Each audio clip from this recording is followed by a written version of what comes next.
Nous sommes celles et ceux qui souffrent en silence, incompris, livrés à eux-mêmes, égarés. Nous sommes celles et ceux qu'on ne voit pas, et qui faisons comme si de rien n'était. Nous sommes celles à qui la vie n'a pas laissé le choix, prenant trop tôt des responsabilités d'adultes. Nous sommes ceux qui ne savent pas en parler, qui pleurons secrètement dans leur chambre et qui baissons les bras. Mais aussi, nous sommes ceux qui encaissons, la tête haute et le torse bombé. Nous sommes celles qui se battent, intrépides et audacieuses. Nous sommes celles et ceux qui avançons, pas après pas, jour après jour. Nous sommes celles et ceux qui croyons au lendemain qui chante, et qui guettent l'éclaircie, qui leur rappellera qu'ils n'ont jamais été seuls. Nous sommes celles et ceux qui nous relèveront toujours, prêts à mordre la poussière, qui avons décidé que c'était pas la mort qui allait commander notre destin, parce que nous avons déjà vécu le pire. Nous sommes des orphelins résilients. Dans un monde où la question de la mort est souvent taboue, où vivre un deuil signifie encore être jugé, provoquer de la gêne, de l'incompréhension, quand ce n'est pas de la pitié, la grande question est celle-ci. Comment des orphelins comme nous, qui avons vécu très tôt la mort d'un parent, qui ne voulons pas porter ce poids sur nos épaules toute notre vie, ni qu'il impacte nos relations actuelles, comment nous pouvons y donner un sens nouveau, construire des relations plus profondes, et surtout, comment nous reprenons le pouvoir sur nos vies. Mon nom est Johan, et bienvenue chez les Orphelins Résilients. Bonjour à toi, comment ça va ? J'espère que aujourd'hui je te trouve dans une belle journée. En tout cas, là, aujourd'hui quand j'enregistre ce podcast, on est au début de l'automne. Je suis dans un parc et il y a les premiers rayons, il y a des petits rayons de soleil qui viennent là parce qu'il commence à faire froid. Donc, en tout cas, ça fait plaisir ces petits rayons de soleil. Et donc j'espère qu'aujourd'hui c'est une belle journée pour toi. Et même si aujourd'hui c'est une journée un peu triste, peu importe dans quel état tu te retrouves aujourd'hui, ça me fait plaisir d'être là pour parler. Ça me fait plaisir que tu sois là pour m'écouter et ça me fait plaisir aussi de pouvoir t'offrir cette présence. Aujourd'hui, on va voir à quel point ton entourage il peut avoir une influence qui est vraiment impactante sur ton état d'esprit et comment ne plus subir la négativité de ton entourage, si dans ton entourage il y a des personnes qui ont un impact négatif sur ton état d'esprit, et comment ça peut t'aider à avoir une vie de couple plus inspirante, comment ça va t'aider aussi pour tes relations, pour si tu es célibataire, de mieux séduire, de rencontrer l'amour selon tes propres définitions. Et comment ça impacte aussi la façon dont tu vis ton deuil, les personnes qui t'entourent. Alors moi, pour certains domaines de ma vie, notamment les études, je l'ai fait assez naturellement en fait de chercher à m'entourer de personnes qui m'inspiraient vraiment. Mais j'avais pas vraiment conscience à quel point ça m'impactait en fait. Et par exemple, les modèles de couple que je voyais chez les adultes qui m'entouraient, la confiance aussi pour aller parler à des inconnus, pour parler aussi des vrais sujets, pour parler du deuil. Je me rendais pas compte à quel point la façon dont mon entourage avait de traiter ces sujets, ça impactait aussi ma façon de voir les choses, ma façon d'être.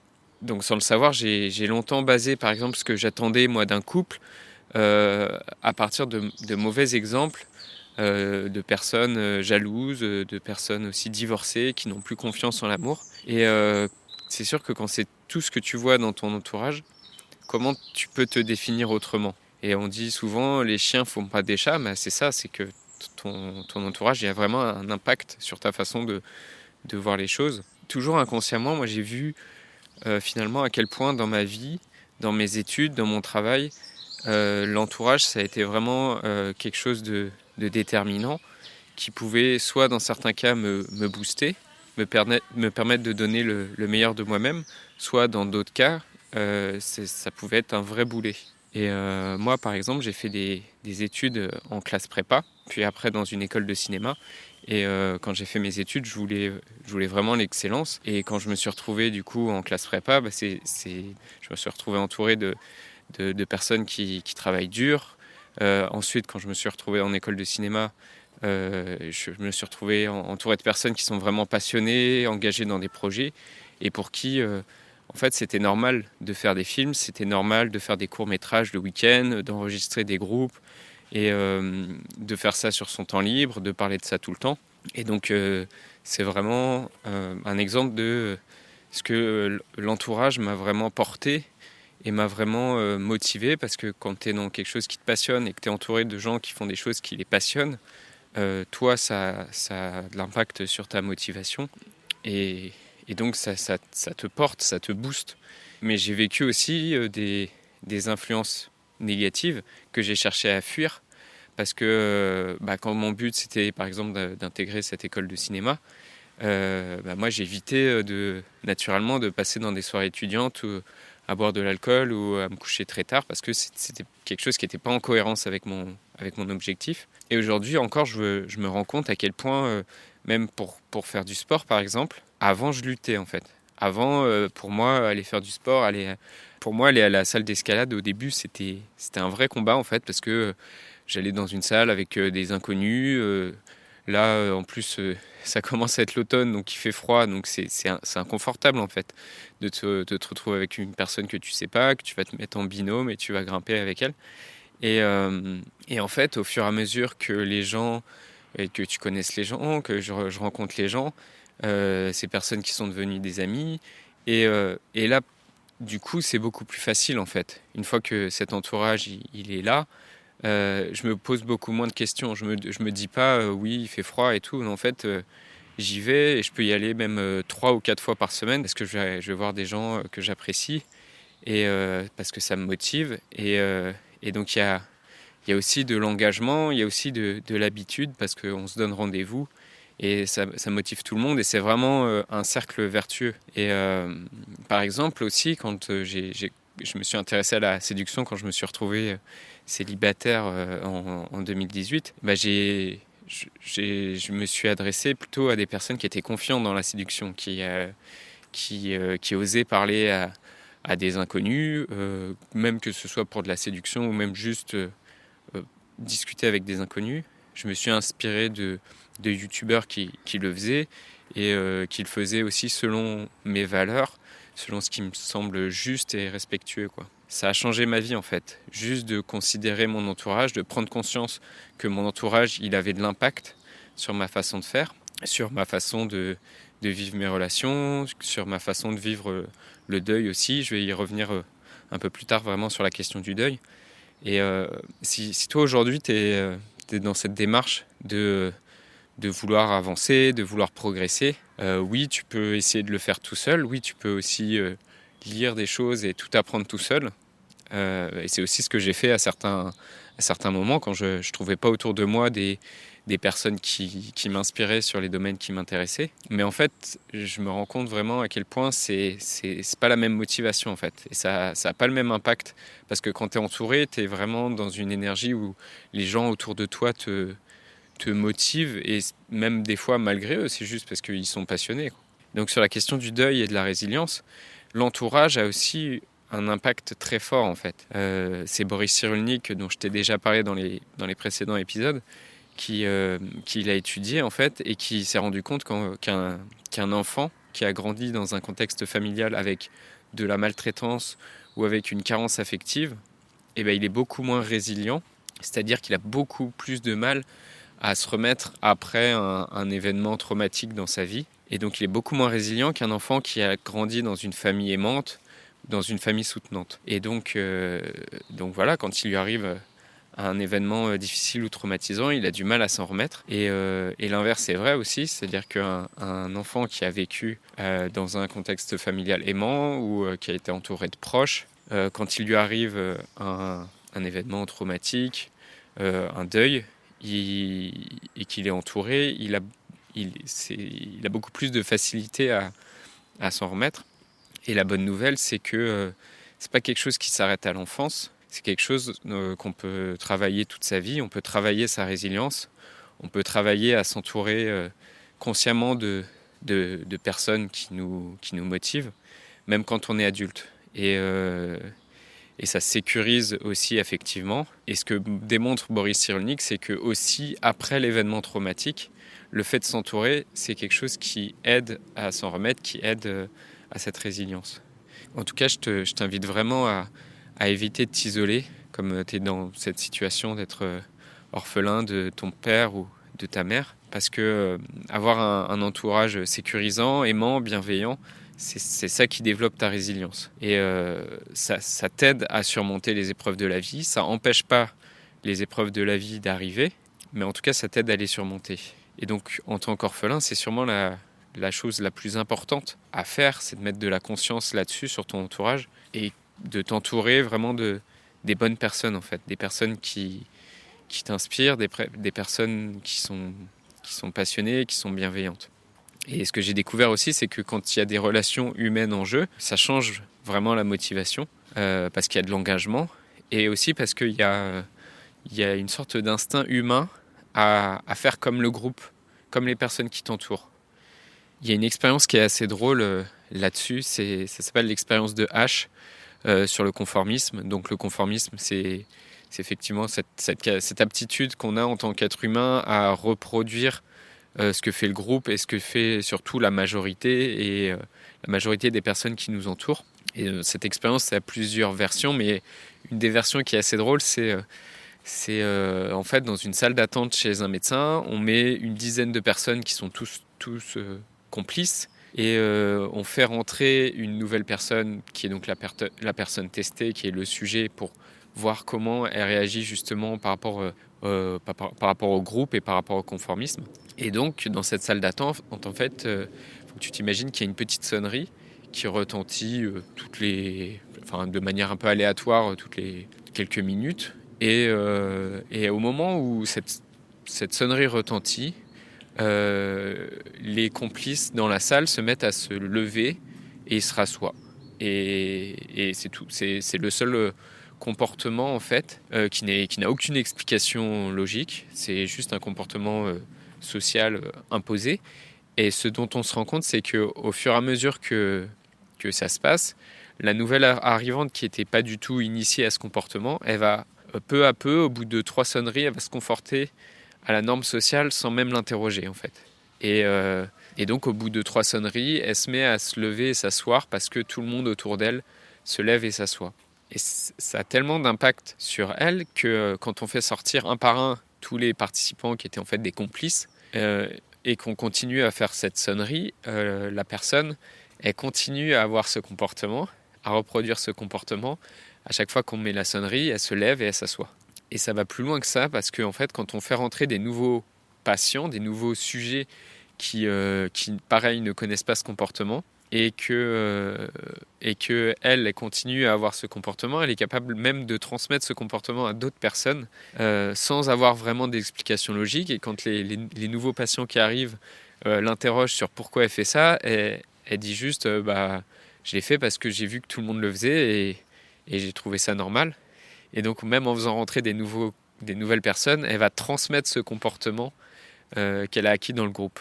Et en fait, ce que ça démontre, cette expérience, c'est que la peur d'être exclu du groupe, c'est ça qui nous pousse à copier les comportements du groupe qui nous entoure. Et ça, il faut d'abord, c'est bien d'en être conscient, et pas pour dire que d'être dans le groupe c'est mal, mais parce que de toute façon c'est une réaction humaine en fait d'avoir peur d'être exclu du groupe, et puis on copie les comportements des autres personnes parce que instinctivement on se dit que si le groupe se comporte comme ça et si le groupe survit, c'est comme ça qu'il faut se comporter, quoi. Et donc cette conscience là de ce que ça peut être le conformisme et de l'impact qu'a le groupe sur notre comportement, il faut apprendre à s'en servir pour toi et non contre toi. C'est-à-dire que le groupe qui t'entoure, quelque part, il est un comportement qui correspond au comportement que tu veux adopter, et que quelque part tu sortes d'un groupe dans lequel qui a un comportement qui ne te correspond pas ou qui ne te correspond plus. Et ça joue aussi le fait d'être en groupe au niveau de ton engagement en fait, parce que quand tu es dans un groupe, tu t'engages auprès d'autres personnes et tu es engagé en termes de temps, parce que par exemple tu as fixé un rendez-vous avec une personne, ou même ça peut être un engagement financier, parce que par exemple j'ai payé mon inscription annuelle plusieurs centaines d'euros pour aller à la salle, pour aller faire du sport, ça me motive ensuite toute l'année parce que je me suis engagé financièrement là-dedans et ça me motive et ça renforce mes habitudes.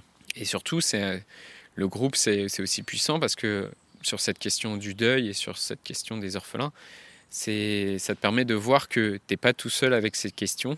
Et comme c'est principalement la plus grosse difficulté en tant qu'orphelin, c'est de se sentir tout seul avec ça, parce à cet âge-là, généralement, il y a peu de personnes dans son entourage qui ont vécu la mort d'un parent. Donc c'est vraiment réconfortant de se sentir entouré et de trouver d'autres personnes qui ont ces mêmes questions. Et c'est sûr qu'au début, c'est quelque chose qui est inconfortable et que aller rencontrer telle personne qu'on ne connaît pas, lui parler de son intimité, c'est pas quelque chose qui est confortable. S'investir dans un groupe, c'est toujours plus compliqué que de rester sur son canapé. Et en tout cas, c'est vraiment important que tu prennes conscience que ton entourage a un impact sur ta façon de voir les choses et sur ta façon de prendre des décisions. Et moi, des fois, vraiment, ça m'énerve en fait, parce que je vois des orphelins qui se laissent pourrir par leur entourage et qui se laissent influencer par ces pensées négatives, par toute cette négativité. Et parce que peut-être dans ton entourage, tu as des personnes qui vont te critiquer, par exemple, sur le fait que tu te fais accompagner, que tu vas chez un psy, où ils te disent tu vas quand même pas consulter un psy, un psy c'est pour les personnes malades, ou tu vas pas aller dans un groupe de parole sur le deuil ou sur les orphelins parce que c'est quelque chose de morbide, c'est quelque chose de déprimant. Tu vas pas te faire aider pour ton couple, pour ta confiance, c'est n'importe quoi. T'as pas besoin de ça pour apprendre, c'est pas quelque chose qui s'apprend. Et ça m'énerve vraiment parce que je vois à quel point ça a de l'impact sur les orphelins que je rencontre, d'avoir des personnes dans leur famille, dans leurs amis, qui ont cette méconnaissance et qui, en plus de ça, vont chercher à influencer leurs décisions, leur comportement, et que c'est des personnes qui souvent critiquent mais qui font pas grand-chose dans leur vie. Et la bonne question à se poser sur ton entourage et sur les personnes qui t'entourent, c'est est-ce que ces personnes-là, elles ont une vie qui t'inspire au niveau de ce qui te motive et de ce qui t'intéresse. Et par exemple, si ta question c'est comment je fais pour avoir des relations plus sincères et plus profondes dans mon couple, dans ma famille, est-ce que les personnes qui m'entourent et qui me donnent des conseils sur ces sujets-là, elles ont eux-mêmes un couple inspirant? Et je t'invite vraiment à chercher à écouter des gens compétents, à t'entourer de personnes bienveillantes. Et ton entourage, c'est pas juste ton psy qui t'accompagne. Ton entourage, ça va être dans le couple, c'est la personne qui est avec toi tous les jours et avec qui tu passes beaucoup plus de temps que si tu es suivi par un psy. Tu vas passer beaucoup plus de temps dans ton couple avec la personne qui partage tes journées qu'avec ton psy. Donc cette personne-là potentiellement a beaucoup plus d'impact sur ton état d'esprit, sur ta motivation. Et concrètement, si tu as une personne qui ne te booste pas, une personne à côté de toi qui passe son temps à te rabaisser, qui te prend régulièrement la tête, je parle du couple, mais ça peut être aussi quelqu'un de ta famille, ça peut être un patron, ça peut être aussi des collègues ou dans ta famille proche. Et si tu passes beaucoup de temps avec une personne avec qui tu te prends régulièrement la tête, forcément ça impacte ton état d'esprit. Toi, tu as besoin de quelqu'un de positif à tes côtés, et c'est vraiment un facteur déterminant aussi sur comment tu vas vivre ton deuil. Et parfois ça peut signifier qu'il faut prendre un peu ses distances avec certaines personnes. Alors ça ne veut pas dire forcément que tu vas couper tous les ponts, mais ça veut dire que peut-être pendant quelques temps tu vas te recentrer, tu vas t'éloigner un peu de certaines personnes, ou en tout cas moins les fréquenter, et tu vas chercher à t'entourer consciemment de personnes plus bénéfiques et au moins le temps d'allier mieux toi, et peut-être après tu pourras reprendre contact avec cette personne qui te semblait un peu plus négative ou toxique. En tout cas, je t'invite vraiment à t'entourer de gens qui veulent aller pile là où tu veux aller, quoi. Qui ont vraiment les mêmes objectifs, les mêmes passions. Et j'ai vraiment vu ça quand j'ai commencé à me former sur la question de la mort et sur la question du deuil. J'ai vu ça dans les groupes de parole aussi, à quel point le fait d'être tous ensemble et que chacun puisse parler librement de ses souffrances, de ses inquiétudes, et sans qu'il y ait de jugement, que tout le monde se respecte et surtout qu'il y ait cette écoute où tout à coup les gens s'écoutent en fait, sont pas juste en train de se donner des conseils, oui mais non tu devrais faire ça. Il y a juste une écoute bienveillante, du respect, et ça c'est quelque chose qui est très libérateur. Il y a une sorte de connexion hyper humaine et intime qui se fait, et j'ai vraiment ressenti que il y a quelque chose qui résonne profondément dans ces échanges, dans ces partages d'expériences, parce que on se retrouve dans un endroit plutôt chaleureux où les gens parlent de sujets très intimes liés à la perte d'un proche ou d'un parent. Et c'est vraiment un endroit où les orphelins s'expriment sur les vrais sujets qui les inquiètent, qui expriment leurs vraies difficultés, mais aussi leurs espoirs et leurs aspirations. Donc je t'invite vraiment aujourd'hui à t'extraire un peu de toi-même, à prendre du recul sur toi-même, sur les personnes qui t'entourent, à étudier ton entourage, à voir quelles sont un peu leurs réactions d'habitude, et d'adopter vraiment cette démarche consciente d'aller changer ton entourage quand c'est nécessaire, et d'aller t'entourer de personnes qui t'inspirent vraiment. Et sur le couple, par exemple, de te questionner, mais comment les gens qui sont autour de moi, dans mon entourage, comment ils pensent le deuil, c'est quoi leur relation à la mort, c'est quoi leur relation à l'amour, comment ils considèrent le couple. Et si tu te poses toutes ces questions, en tout cas, je t'invite aussi surtout à rejoindre le groupe des orphelins résilients, parce que j'ai créé ce groupe pour ça, justement pour avoir cet espace de parole bienveillante, patiente, et puis d'écoute vraiment empathique. Donc viens nous rejoindre sur le groupe des orphelins résilients. Je voudrais te remercier d'avoir écouté cet épisode et j'espère sincèrement que ce que je t'ai partagé aujourd'hui t'a aidé. Si ça t'a aidé, alors assure-toi de le partager avec quelqu'un d'autre qui en a besoin. J'ai créé récemment un groupe Facebook qui rassemble des orphelins ayant pour mission de partager leur expérience et de s'entraider. Ce groupe s'appelle Orphelins Résilients et l'accès est gratuit. Tu peux retrouver tous les détails pour rejoindre le groupe dans la description du podcast. Orphelins Résilients, c'est une communauté d'orphelins entreprenants, audacieux, ayant réellement envie de faire une différence dans leurs relations auprès de leurs proches et avoir une vie de couple inspirante. Dans ce groupe, tu retrouveras des interviews d'experts et d'artistes, des questions-réponses, des lives et des méditations, et surtout un groupe d'orphelins motivés, courageux et bienveillants. Donc je t'invite à rejoindre le groupe dès maintenant, c'est l'endroit dans lequel je partage le plus de contenu en ce moment. Le podcast Orphelins Résilients, c'est un nouvel épisode tous les jours du lundi au vendredi à 8h. Merci encore pour ton écoute. Je te laisse découvrir le sujet du prochain épisode. À très vite. Dans le prochain épisode, on parlera des excuses qu'on se donne en tant qu'orphelin.